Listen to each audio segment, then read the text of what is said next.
A lone elephant bull makes his way slowly through a winterthorn forest.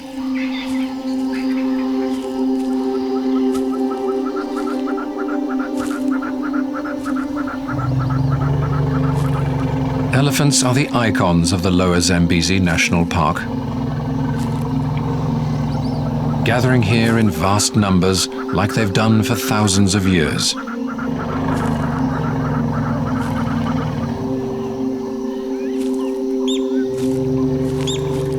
The constant supply of water and abundant food provides a haven for them. This morning, the solitary bull has the pick of the canopy. If he can reach it.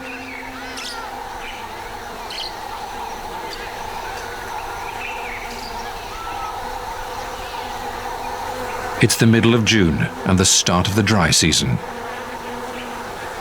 The trees' branches, dripping in pollen-covered pods, offer an irresistible treat for a hungry elephant at this time of year.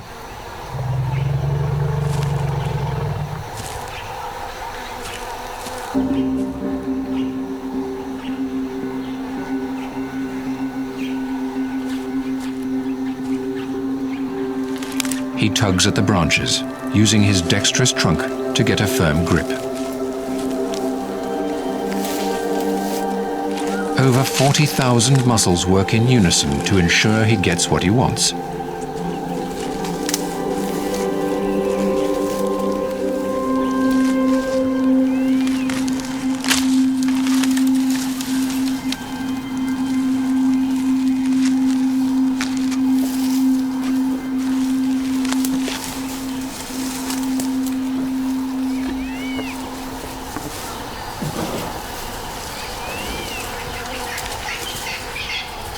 The bull's home is one of Africa's most scenic parks.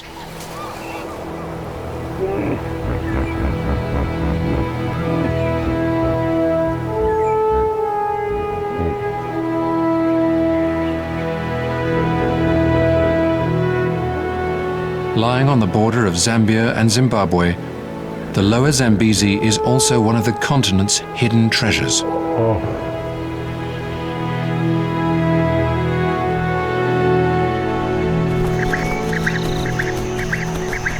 Life thrives here in abundance.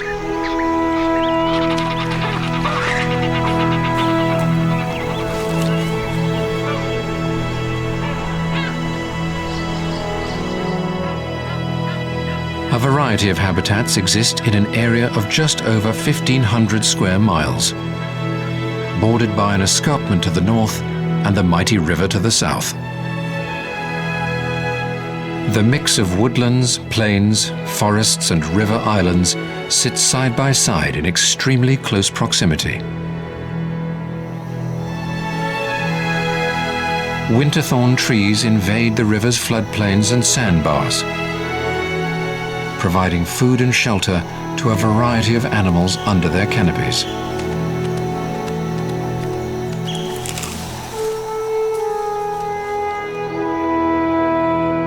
Away from the forests, as the soil dries, grassland plains take over.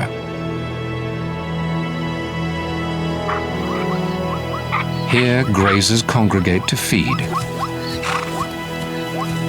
and predators follow.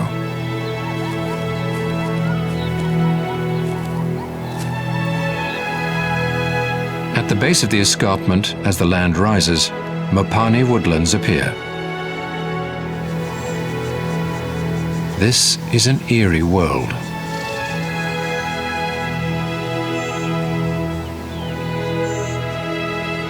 Flowing through this patchwork of habitats is the Zambezi River itself. A network of waterways and islands that's the lifeline of the park.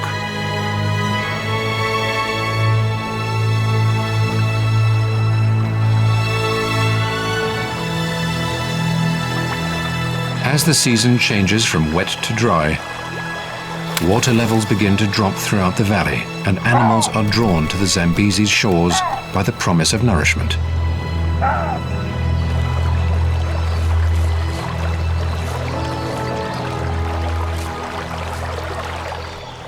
Elephant bulls gather along the riverbanks, unhindered by the worry of young or the distraction of females. Bulls often travel together for company when they are not pursuing mates. This morning's trip to the river presents an opportunity for the hungry herd. The elephants find the reeds growing on the Zambezi's islands irresistible.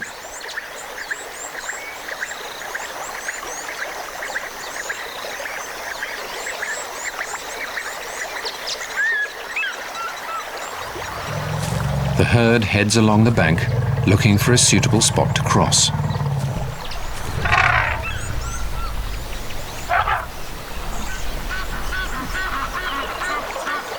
A young bull moves to the front and sniffs the air. He appears unwilling to take the plunge.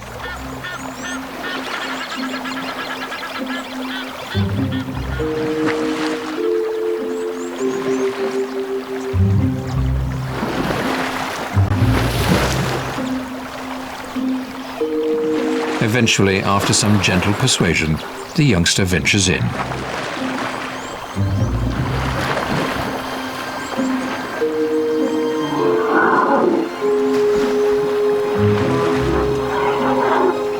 But he doesn't seem to know which way to go.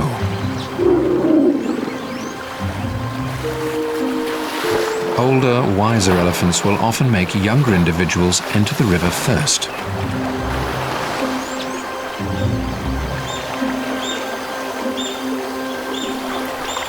This may be because the head of the line is the most vulnerable to the dangers lurking within. And older individuals have learned not to cross first. Elephants are incredibly scared of crocodiles, despite their size advantage. The crafty reptiles have been known to latch onto their trunks and tails as they drag in the water, only letting go once they've got a piece of their prize.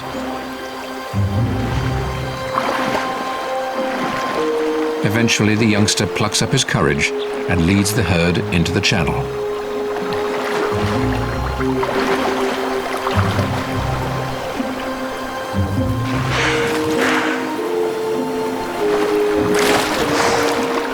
But it's not the deep water that presents their biggest challenge.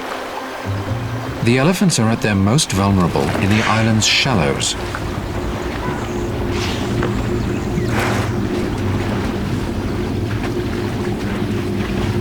The banks provide the perfect vantage point for opportunistic crocs.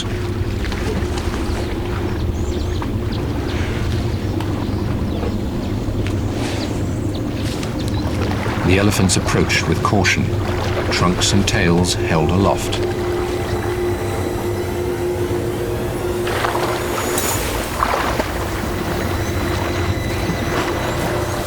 Anything dangling in the muddy water is a potential target.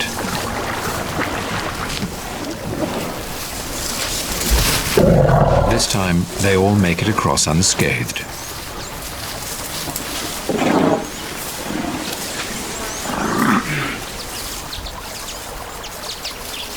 They'll spend the day moving between the islands as they feed, before making the return crossing in time for nightfall.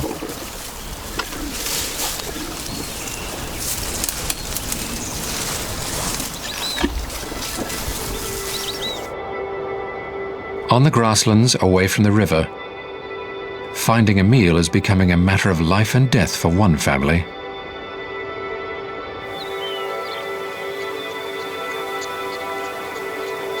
Motherhood is never easy. This lioness is faced with an impossible decision. One of her cubs is struggling to keep up, and she must decide whether or not to abandon him to his fate.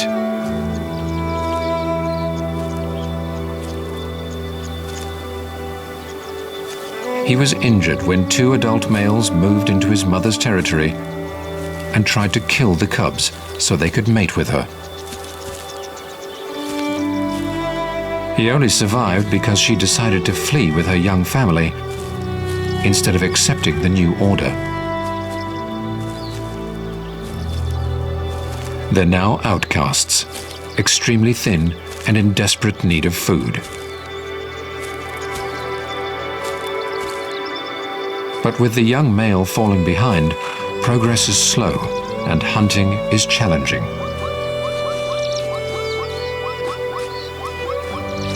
Lionesses won't usually slow their pace for cubs more than 6 months old.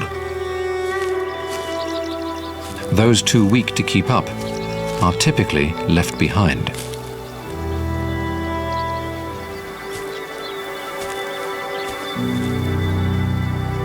But this time, the mother's instinct is not to abandon her cub just yet. For now, she finds some shade and waits for her youngest to catch up.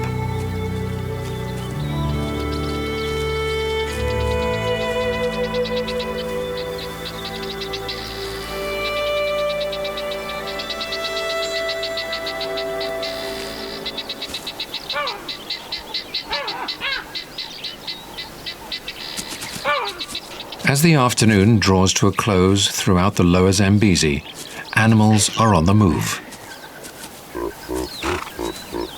The cool hours before sunset provide respite from the heat. This is one of the busiest times on the plains as grazers leave the surrounding forests to feed. Zebras, impala, baboons and waterbuck all make their way onto the grasslands with a spring in their step.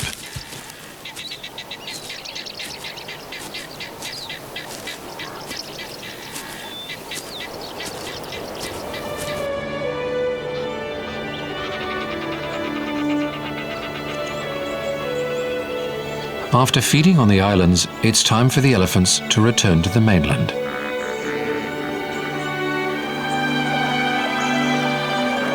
The big bulls gather on the banks for a drink before they cross.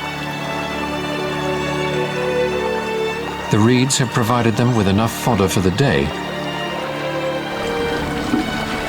but they need a staggering 58 gallons of water to wash them down.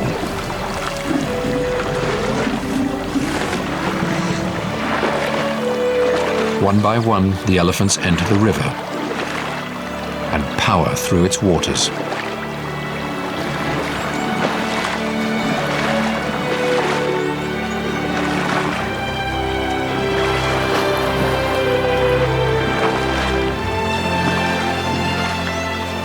Safely back on the mainland, the herd heads for overnight shelter.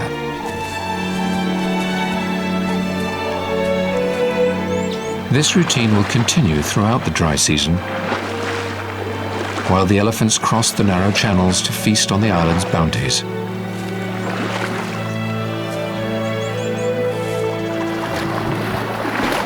But during the wet season, when the river waters rise and spread deeper into the park, the lower Zambezi's elephants will disperse far and wide, traveling all the way up into the escarpment.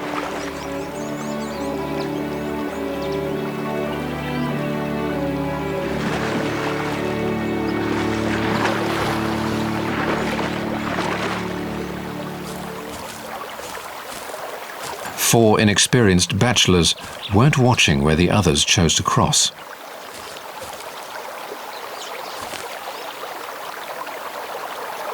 With the sun setting, they're forced to take on one of the deeper channels in order to make it across by nightfall.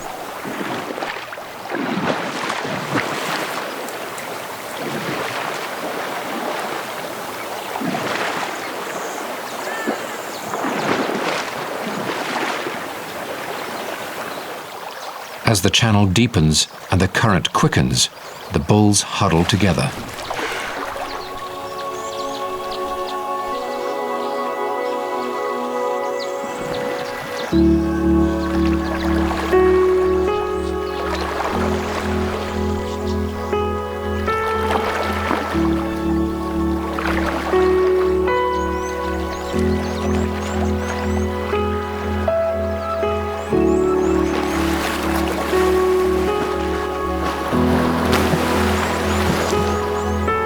Once they find their footing and don't pick up the scent of any lurking crocs, they relax.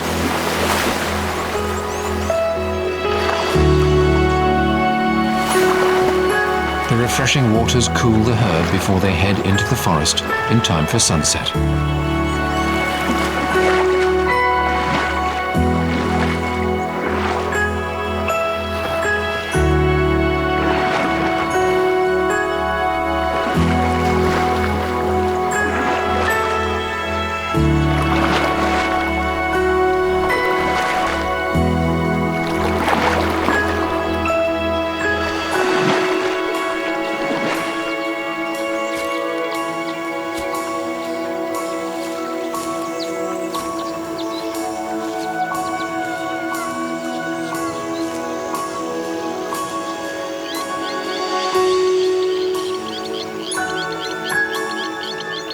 With the last of the elephants safely back on the mainland, the river islands fall quiet for another day.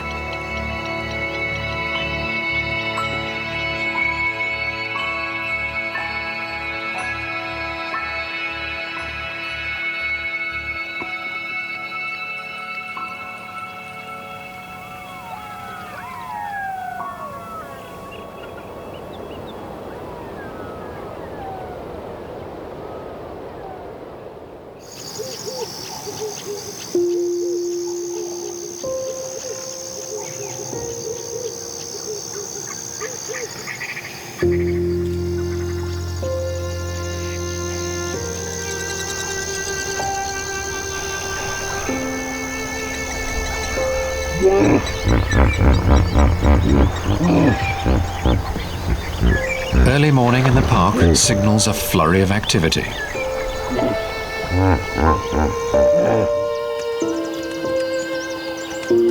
Grazers on the plains make the most of the early light and cool temperatures to feed.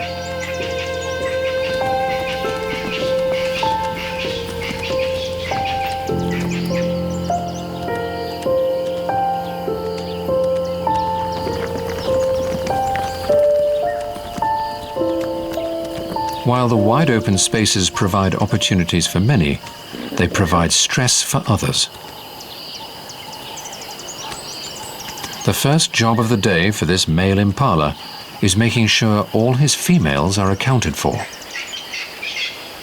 Other suitors are vying for their attention. The herd needs regrouping so he can keep a closer eye on them.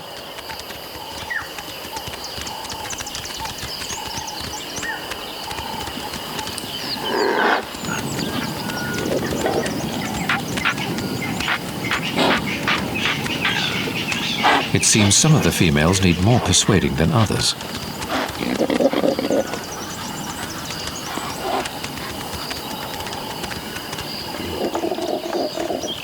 As temperatures rise and with everyone finally together, the ram leads his harem into the sanctuary of the winterthorn forests, where they'll spend the day.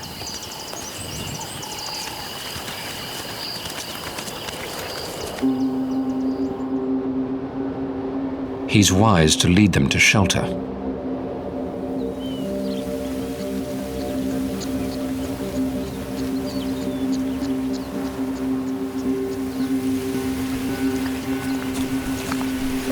The lioness has killed a warthog, and the family are enjoying their first meal in days.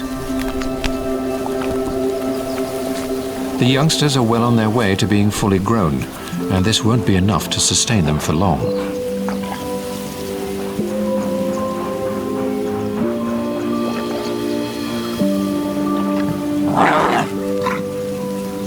Despite his injury, the young male puts up a brave fight.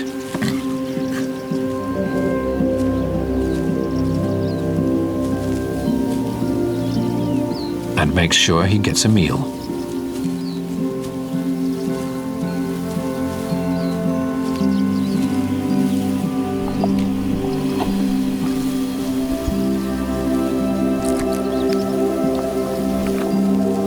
Meanwhile, his brother makes off with the head.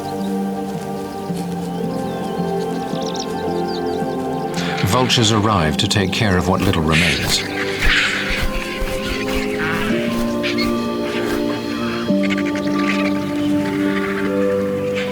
and the lions retreat to a patch of shade to rest.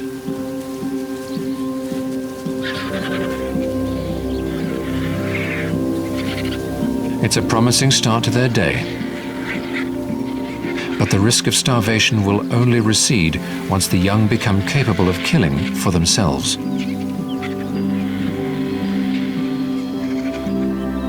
This is not something that will happen overnight. Hunting takes practice, and the cubs will need to watch and learn from their mother before they're able to take down prey on their own.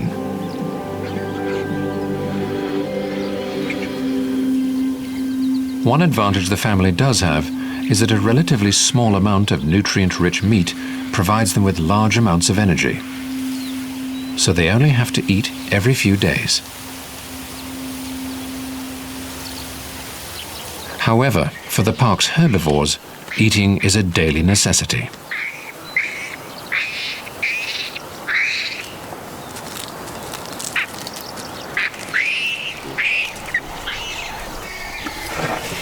A fully grown elephant needs up to 350 pounds of food a day to sustain it.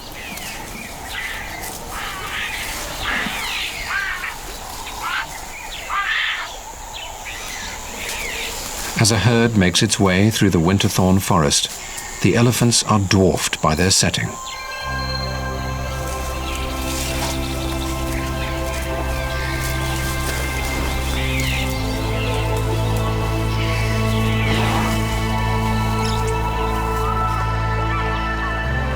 These magical forests spread along the riverbanks in great swathes.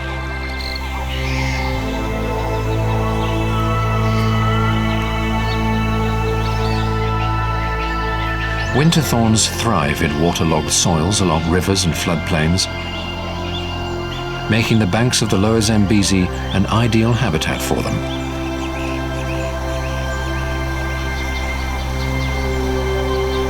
And the river's many tributaries have allowed the forests to spread deeper into the park.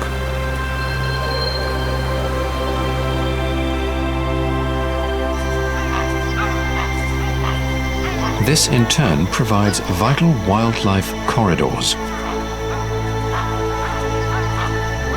As the dry season draws animals towards the river, they take shelter under the cathedral-like canopies created by the mighty trees.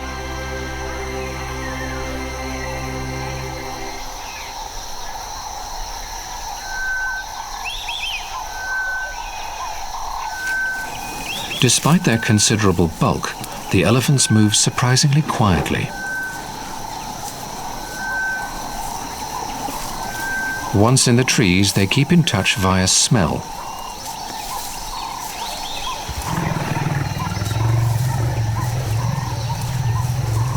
And low guttural rumbles.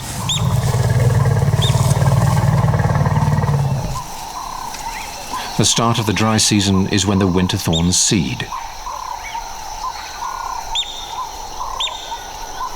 The trees offer succulent pollen-covered pods, but at almost 100 feet up in the canopy, they can be hard to reach.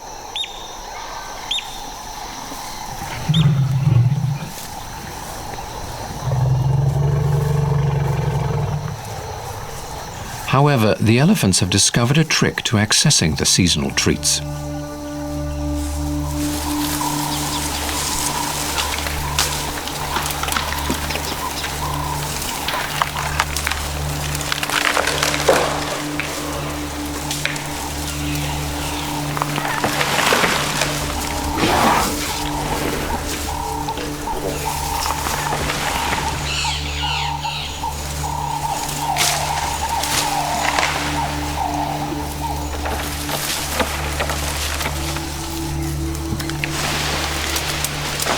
When motivated, an elephant can produce immense feats of strength.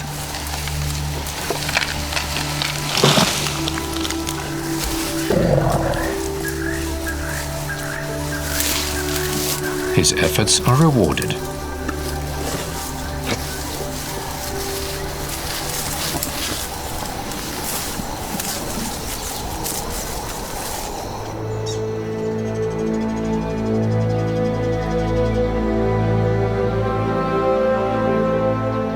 On the edge of the winterthorn forest, as the trees spread out, extra light penetrates, allowing more grass to grow.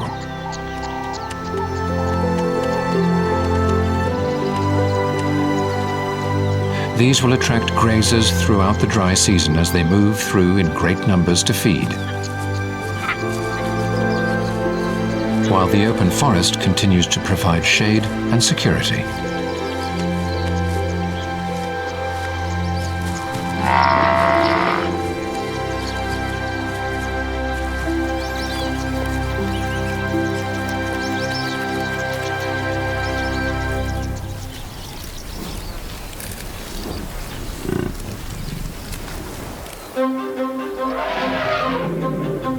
A breeding herd of elephants has spent the day feeding and sheltering their calves in the dense Mopane woodland that borders the escarpment.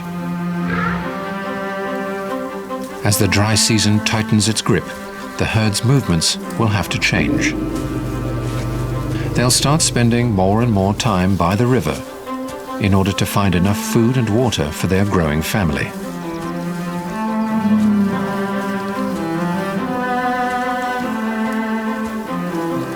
Mothers, daughters, aunts and nieces all travel together.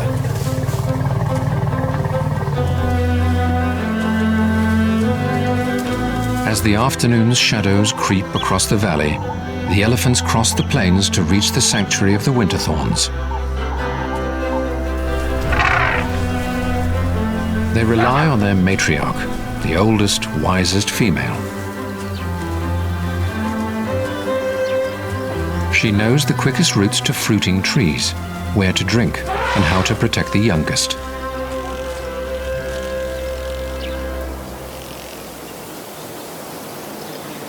Where there are females, bulls often follow.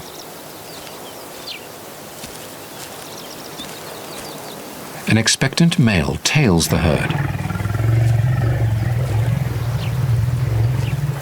patiently biding his time until someone is ready to mate.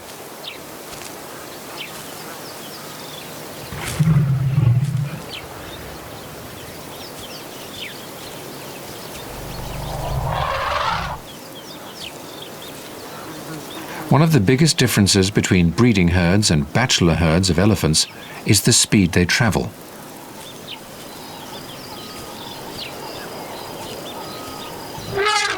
As the family enters the winterthorns, it hardly breaks stride, with the matriarch setting the pace.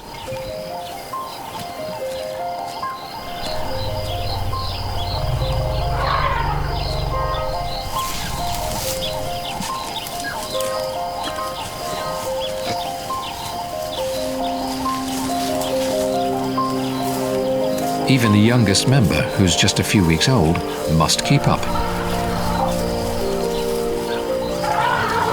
The matriarch has her reasons for traveling so quickly.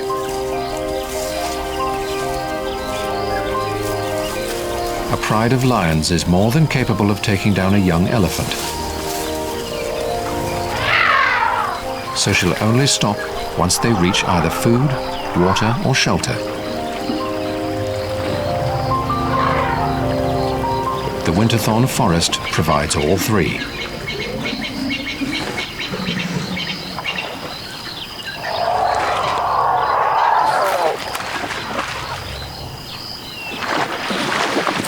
Their devoted bull has arrived, and he's in need of a mud bath. This soothing ritual cools his skin and helps remove any unwanted passengers.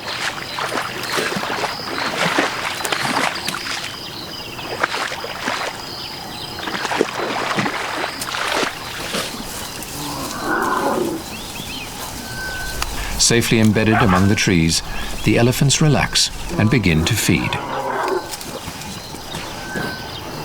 while the bull finishes with a body scrub.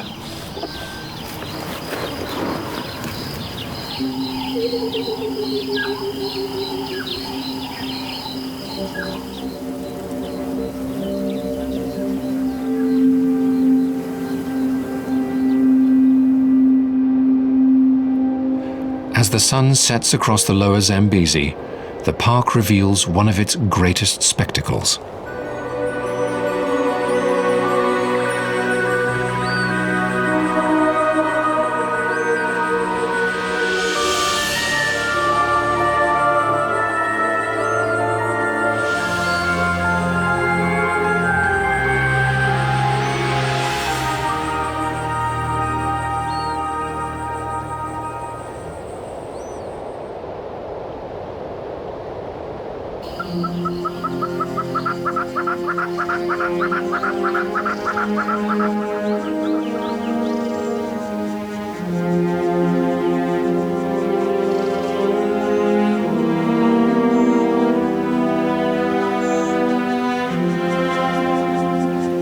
Sunrise in the Mopani woodland is unnervingly quiet.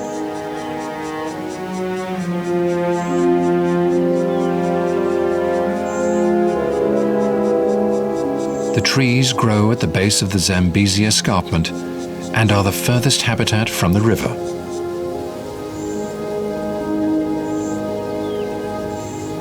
It's a hostile world, and there's little sign of wildlife.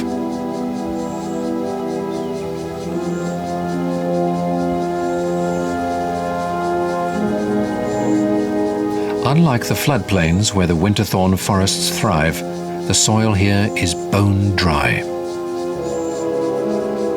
and the change of seasons has little effect.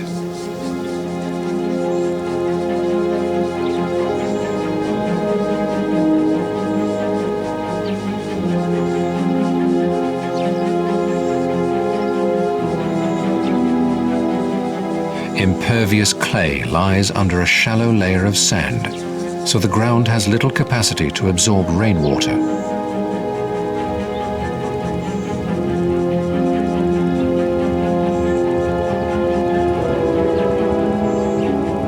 The drought-adapted Mopani trees thrive under these conditions, but there's scant other vegetation and few animals to speak of. But it's not the lack of water that keeps the animals out. It's the trees themselves.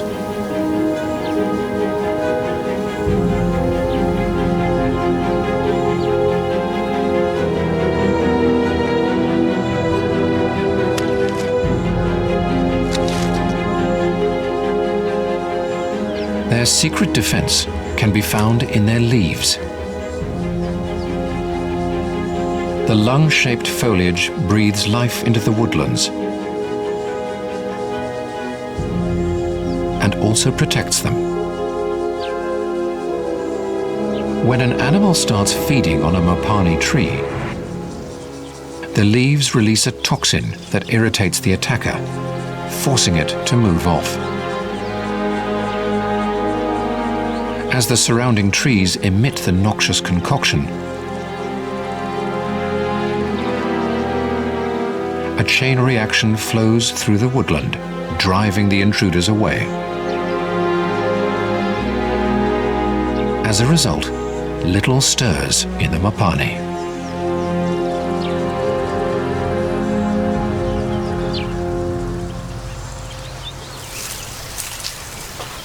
One animal that is brave enough to enter is the elephant.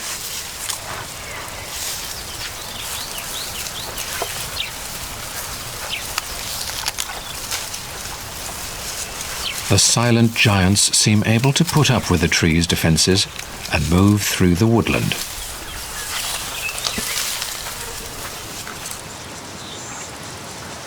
Clues to their passing lie in the leaf litter below. However, the elephant dung isn't the end of the Mopani's story. Thanks to a hidden army of helpers, it's just another step in the cycle of the woodland's life.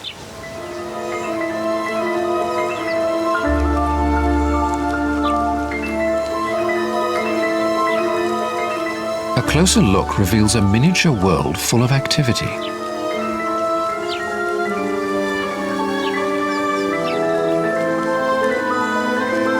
Termites are essential for creating life in every one of the lower Zambezi's habitats. Animal dung, fallen trees, seasonal leaves. The termites take care of them all.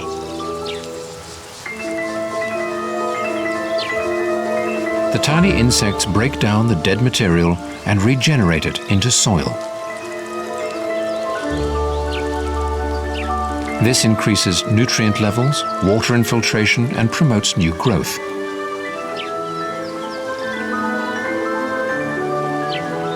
Over time, this pile of dung will regenerate the woodland from which it came.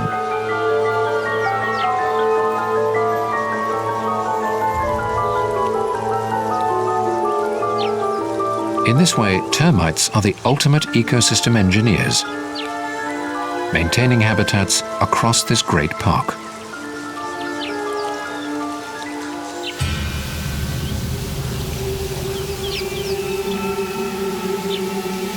On the woodland floor, something's afoot. Warriors are on the move. A raiding party of Matabele ants swarms over a termite nest and sends the colony into chaos.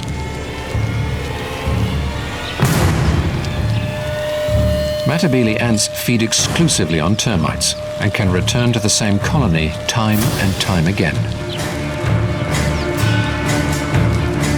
The smaller ants go underground to flush out the termites, and the larger ones wait at the entrance. Armed with ferocious mandibles, the large ants disable the fleeing termites with a single bite.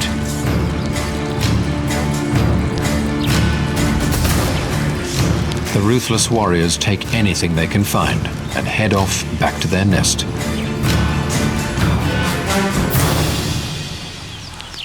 The raid is over as quickly as it began. Despite the onslaught, the unwelcome intrusion hardly makes a dent. The termite colonies have more than 10 times the numbers the ants do, creating a cycle in which the predators can continually harvest their prey.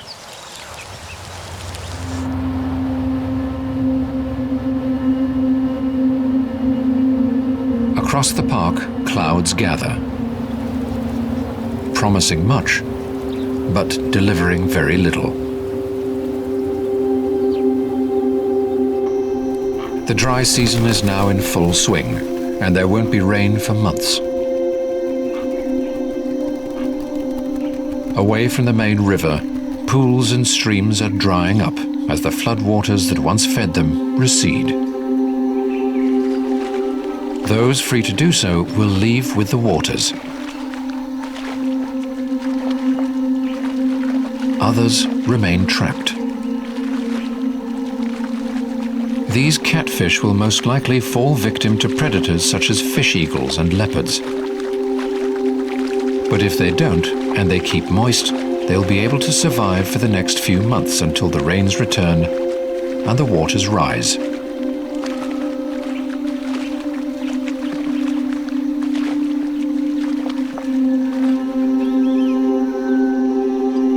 Despite the lack of moisture, the riverside winterthorn trees are still a brilliant green.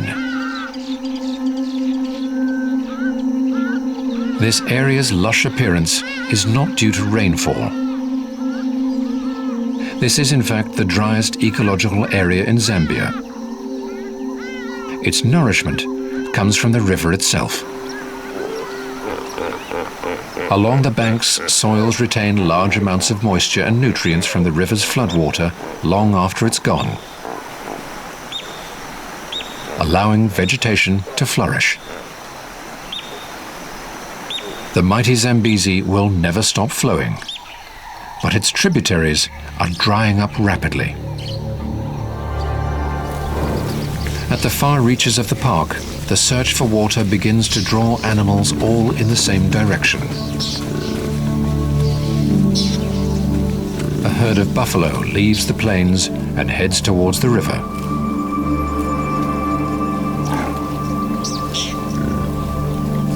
One of the few remaining pools provides a pit stop along the way.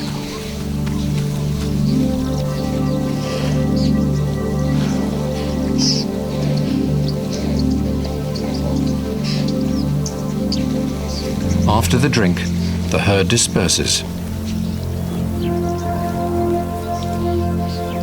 Females and young divide into smaller units and head off to feed.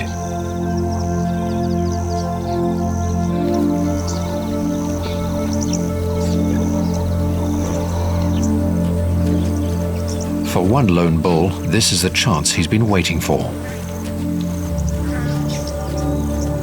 While the dominant bulls feed elsewhere, this small mixed herd is his for the taking.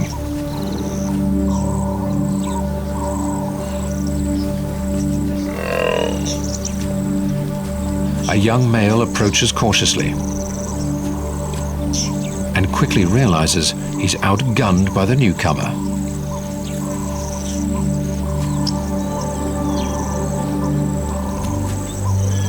In a show of submission, the older bull is given his cue to stake his claim.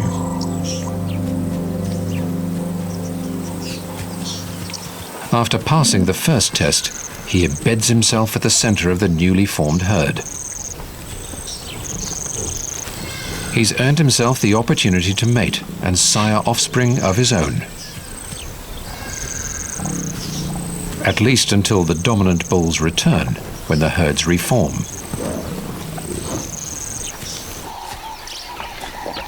The outcast lioness has also led her young family in search of water. Like the buffalo, they've left the plains and have moved towards the river.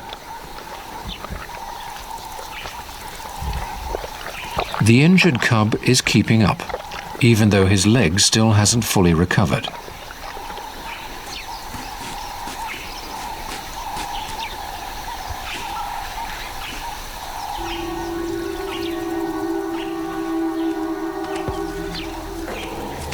They watch as a small herd of impala enters the clearing. The male leaves his harem of females and heads to the water to drink.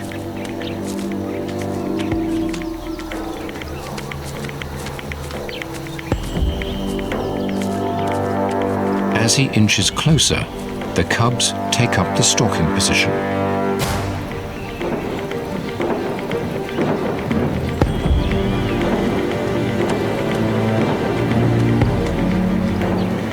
It's the first time the cubs have displayed stalking behavior around prey.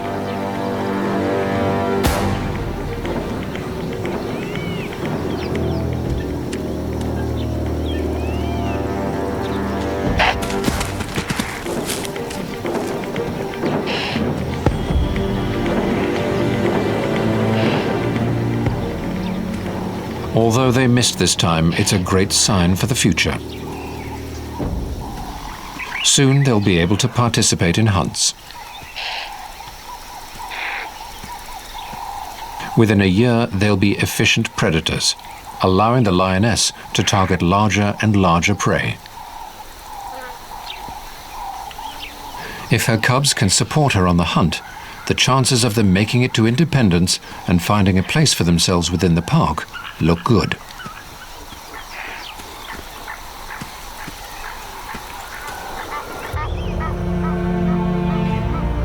The lower Zambezi has remained unknown to many outside of Zambia for decades. Yet pressures from the modern world are starting to close in.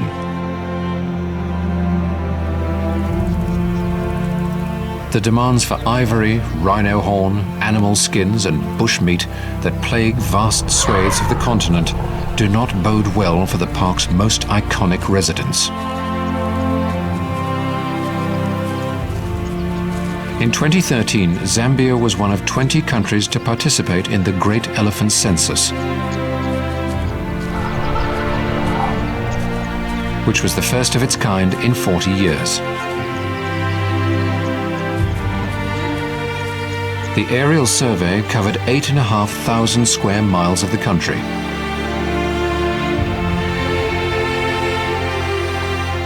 The results were clear. In the lower Zambezi, numbers are declining.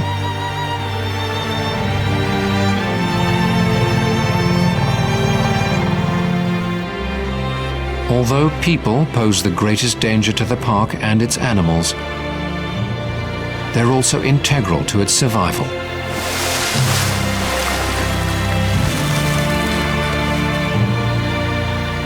Africa is losing its iconic wildlife. It needs wild places such as this if these animals are to have a future.